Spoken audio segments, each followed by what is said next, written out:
இந்த பெண்மணியுடைய நிலைமையை பார்க்கும்போது அந்த வீடியோவில் புகைப்படத்தில் பார்க்கும்போது ம். அவங்க வந்து ஒரு செல்வ செழிப்பான குடும்பம் மாதிரி தெரியல. ம். அவங்களுடைய ஸ்டேட்மெண்ட் வச்சே பார்க்கும்போது அவங்க வந்து ஒரு மிடில் கிளாஸாகவும் லோயர் மிடில் கிளாஸாகவும் ஓகே. இருப்பதற்கு தான் வாய்ப்பு அதிகம். ம். அப்புறம் அந்த நிலையில் இருக்கிற ஒருத்தவங்களுக்கு வந்து 20 லட்சம்ங்கிறது ஒரு பெரிய ஆமா, தொகை தான். ஆமா.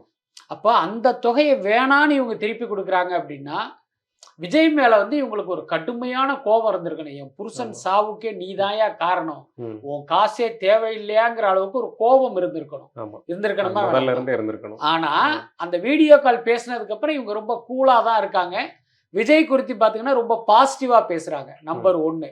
அதுக்கடுத்து இவங்களுடைய அக்கவுண்ட்ல பணம் வந்தது ஆ. புரியுதா இல்லையா? இவங்க அக்கவுண்ட் நம்பர் கொடுத்த பிறகுதான் வந்திருக்கும். ஆமா. புரியுதா இல்லையா? தாவேகா நிர்வாகிகள் அந்த 41 குடும்பத்தையும் தேடி போய் அவங்க கிட்ட இருந்து அந்த வங்கி விவரங்களை திரட்டி டைரக்ட் அக்கவுண்ட்லயே போட்டு விஜய்க்கு அனுப்பி அங்கிருந்து பாத்தீங்கன்னா அந்த பணம் வந்து இவங்க வங்கி கணக்குல போயிருக்கு, கிரெடிட் ஆயிருக்கு. அப்போ இப்ப நீங்க தானே உங்க வங்கி கணக்கு கொடுத்தீங்க.